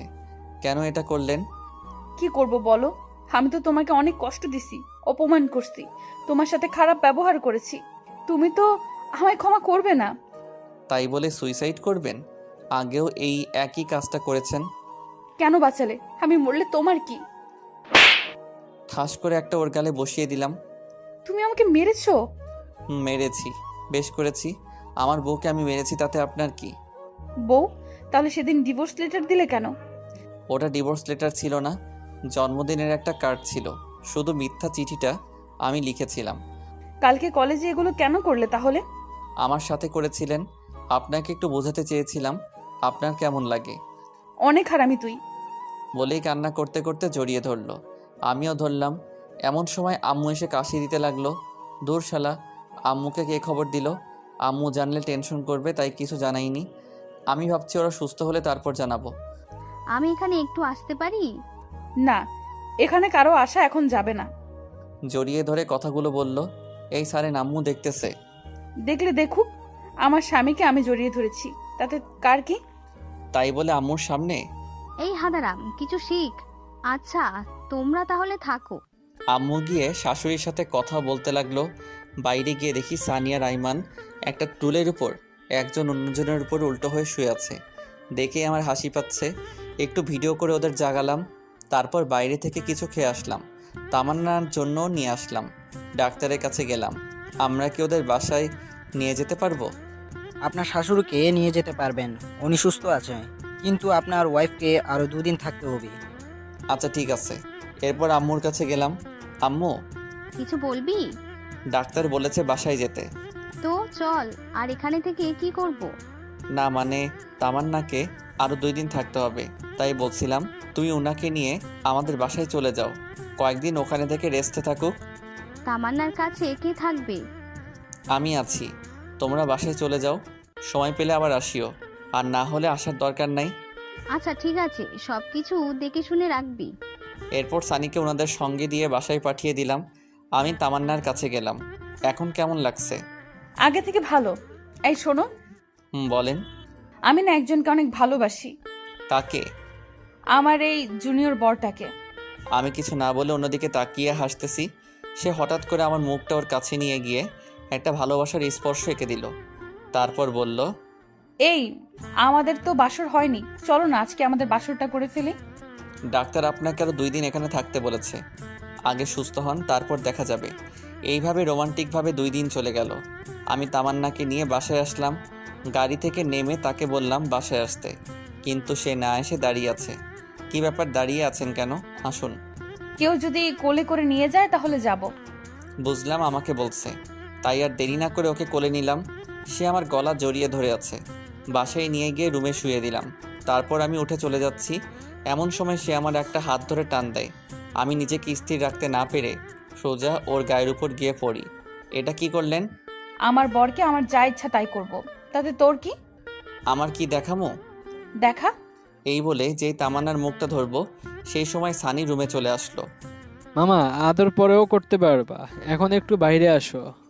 শালা, তুই আর আসার সময় পাইলি না? তামান্না লজ্জায় অন্যদিকে তাকিয়ে আছে। এরপর আমি বাহিরে গেলাম। বল, এই অসময় তুই কেন ডেকেছিস? তোর জানতে হবে না, 5,000 টাকা দে। এত টাকা দিয়ে কি করবি? তোরে দিতে বলছে, দিয়ে দে, এত কথা বলিস কেন? কিন্তু আমার কাছে তো এত টাকা এখন নাই, হাসপাতালে খরচ হয়ে গেছে। আচ্ছা ঠিক আছে, তোর দেওয়া লাগবে না, বিকালবেলা দিঘির পাড়ে আসিস, আড্ডা দেবো। আচ্ছা ঠিক আছে। এরপর সানিয়া রাইমান চলে গেল। আমি গোসল করে আসলাম। তামান্নাকে খাইয়ে দিলাম। খাওয়া দাওয়া করে সে শুয়ে রইল। বিকেলবেলা আমি বাসা থেকে বের হলাম। দিঘির ওখানে গেলাম। সানি আর আইমানকে কল দিলাম, তারাও আসলো। এরপর অনেক রাত পর্যন্ত আড্ডা দিলাম, ঘুরলাম, মজা করলাম। রাত 9টার সময় আইমান বলল, দোস্ত, আমার জরুরি কাজ আছে, আমাকে যেতে হবে। আমার অনেক কাজ, আমিও যাই। আচ্ছা ঠিক আছে, তোরা তাহলে যা, আমিও চলে যাচ্ছি। বাসায় গিয়ে দেখলাম আম্মু, তামান্না আর তামান্নার আম্মু বসে বসে টিভি দেখছে। আমিও গিয়ে ওদের সাথে বসলাম। তারপর খাওয়া দাওয়া করে রুমে গেলাম। তামান্না আমার আগে গিয়েই বসে আছে। আমি কি আজকেও সোফায় থাকবো? মাথা ফাটিয়ে দেবো আর একবার সোফার কথা বললে। তো মহারানী কোথায় থাকবো তাহলে? আমি সাথে। এই শোনো। বলেন। এই ওই বলেন কি বলবা বলো। আজ থেকে আপনি করে বলবা না, তুমি করে বলবা। ওকে বলো, কি বলবে? বলছিলাম কি আমাদের তো বাসর হয়নি, চলো না বাসর ঘরটা করে ফেলি। কোনো আয়োজন ছাড়া বাসর হয় নাকি? আজকে ঘুমান, বাসর করা লাগবে না। ওই লাগবে না মানে 100 বার লাগবে। তারপর সে উঠে আলমারি খুলে একটা ব্যাগ আমার হাতে দিল। কি এটাতে? শেরওয়ানি। এটা পরে ঠিক 2 ঘন্টা পর রুমে আসবা, আমি বেনারসি পড়তেছি। 2 ঘন্টা পর কেন? সেটা এলেই বুঝতে পারবে। যাও এখন। কোথায় যাব? এখানেই পরে নেই। মার খাবা নাকি যাবা? আচ্ছা ঠিক আছে, যাচ্ছি। তারপর আমি রুম থেকে বের হয়ে ছাদে চলে গেলাম। সানি আর আইমানকে কল দিলাম কি করব তা জিজ্ঞেস করার জন্য, কিন্তু 2 শালা একসাথে মোবাইল অফ করে রাখছে। ছাদে গিয়ে শেরওয়ানি পরে নিলাম। কীরকম জামাই জামাই একটা ভাব চলে আসছে, সেই বিয়ের দিনের মতো। আজকে যেন সময়টা কিছুতেই যাচ্ছে না। 1 ঘন্টা 45 মিনিট ছাদে থাকার পর কেমন যেন বিরক্ত লাগছে। নিচে চলে যাব এমন সময় সানি আর আইমান উপরে আসলো। কি মামা, এত তারা কিসের? আস্তে ধীরে যাও। কিরে তোরা এত রাতে এখানে আসলি কি করে? আর বলিস না, কাজ করতে করতে একেবারে শেষ। এত রাতে কি কাজ করছিস তুই? আরে বেটা, তোর বাসর সাজাইছি। কি এত কিছু করছস অথচ আমি জানি না? সব কিছু জানতে হয় না। তোদের এসব কে করতে বলেছে? কেউ না, আমি সানি আর তোর সিনিয়র বউ মিলে এসব করেছি। এগুলো আরও আগে করার কথা ছিল, কিন্তু যেই দিন করবো ভাবছিলাম সেই দিন তামান্না বাসা ছেড়ে চলে যায়। তাই বলে তোরা আমাকে একটিবার জানাবিও না? আচ্ছা বাদ দে, আয় কিছুক্ষণ আড্ডা দিই। আড্ডা সারা জীবন দিয়েছি, পরেও দেওয়া যাবে। তোর সিনিয়র বসে বসে তোর জন্য ওয়েট করছে, যা তাড়াতাড়ি ভেতরে যা। আচ্ছা ঠিক আছে। এই শোন। বল। সিনিয়র তো পূরণ হয়ে গেছে, এত লজ্জা শরমের কাজ নেই। গিয়ে বিড়াল মেরে ফেলবি, পরে উল্টো হয়ে শুয়ে পড়িস। হারামজাদা, তুই আর ঠিক হবি না। আচ্ছা তোর পাশের রুমে গিয়ে ঘুমা, রাত অনেক হয়েছে। আচ্ছা ঠিক আছে, যা। এরপর রুমের সামনে গেলাম। কেমন যেন ভয় লাগছে, সাথে লজ্জাও। কিছুক্ষণ আগেও তো তামান্নার সাথে কথা বলে আসলাম, এখন আবার লজ্জা লাগছে কেন? দূর, যা হওয়ার হবে। আগে একবার ভিতরে যাই। এরপর 1 কেজি সাহস নিয়ে দরজাটা খুললাম। দেখলাম তামান্না লম্বা একটা ঘোমটা দিয়ে বসে আছে। আমি যাওয়ার পর উঠে আসলো, এসে আমার পা ছুঁয়ে সালাম করতে যাবে, এমন সময় আমি ওর হাত ধরে ফেললাম। আরে আরে কি করো? কি করছি দেখতেছো না? সালাম করতেছি। আরে জুনিয়রদের সালাম করতে হয় না। কে বলেছে জুনিয়র? 1 বছর ওটা কোনো সমস্যা না, আর স্বামী হিসেবে তুমি সব সময় উপরেই থাকবে। ওকে মহারানী, বুঝলাম, কিন্তু আপনাকে আমার পা ধরতে হবে না, কারণ আপনার জায়গা আমার পায়ে নয়, বুকে, বুঝছেন? বুঝলাম। এবার চলেন। কোথায়? ছাদে। এত রাতে ছাদে কেন? চাঁদ দেখবো। চলো ছাদে চলো। ওকে চলো। এভাবে যেতে পারবো না। তো কিভাবে যাবে? আমাকে কোলে করে নিয়ে যেতে হবে। ওরে আল্লাহ, কি বলো এসব? নিয়ে চলো, না হলে সোফায় থাকতে হবে। কি আর করা, হাতিটাকে কোলে নিয়ে ছাদে গেলাম। ওরে কোল থেকে রেখে আমি হাঁপাতে শুরু করলাম। ওরে আল্লাহ, একটা মানুষ এত ওজন হয় কেমনে? এইটুকুতে এই অবস্থা? আজ থেকে তো প্রতিদিন ভর বহন করতে হবে। মানে? সব কথার মানে বলতে হয় না, কিছু মানে বুঝে নিতে হয়। চলো একটু হাঁটি। কিছুক্ষণ হাঁটাহাঁটির পর ছাদের কোনায় গিয়ে বসলাম। তামান্নাও আমার পাশে বসলো। আমি উপরের দিকে তাকিয়ে চুপ হয়ে বসে আছি। ওই কি ভাবছো? আল্লাহ আমাকে পরীক্ষা দিয়েছে, সেটার কি অ্যান্সার দিব সেটা ভাবতেছি। কি পরীক্ষা? আল্লাহ আমাকে 2টা চাঁদ দিয়েছে, একটা উপরে জ্বলতেছে আর একটা আমার পাশে। এখন বলতেছে কোন চাঁদটা আমার জন্য গুরুত্বপূর্ণ। কোনটা? উপরেরটা তো রাতের আকাশে আমার সাথে থাকবে, কিন্তু দিনের বেলায় থাকবে না, কিন্তু পাশেরটা সবসময় থাকবে। কিন্তু কথা হচ্ছে যদি কখনো পাশে থাকা চাঁদটা চলে যায়, তাই ভাবছি কোন চাঁদটা আমার জন্য গুরুত্বপূর্ণ। তামান্না আমার একটা হাত ধরে কাঁধে মাথা রেখে বলল, ওই তোমার হাত ধরে কসম করছি পুরো পৃথিবী ছেড়ে দিব, কিন্তু তোমার হাত কখনো ছাড়বো না। তাই নাকি? তাই। শোনো না। বলেন। আমার না টুইন বেবি অনেক পছন্দ। তো আমি কি করতে পারি? আপনাকে কিছু করতে হবে না, আমি নিজেই করব। কি করবে? সময় হলে দেখবা। চলো রুমে যাই। ওকে চলেন। ওই, এভাবে যাও কেন? তো কিভাবে যাব? আগের মতো কোলে করে নিয়ে যাও। কি আর করা, আবারও কোলে করে নিয়ে গেলাম। খাটে রেখে আমি ওয়াশরুমের দিকে যাচ্ছি। এমন সময় তামান্না আমার শার্টের কলার চেপে ধরে বলল, এই কই যাস? একটু আসছি। টুইন বেবির কথা বলছি যে ভুলে গেছো? এ কথা বলেই একটা টান দিয়ে খাটে ফেলে দিল। হারিয়ে গেলাম অন্য এক জগতে। আপনারা এখনো বসে আছেন? আর কত? অনেক কিছু তো দেখে ফেলেছেন।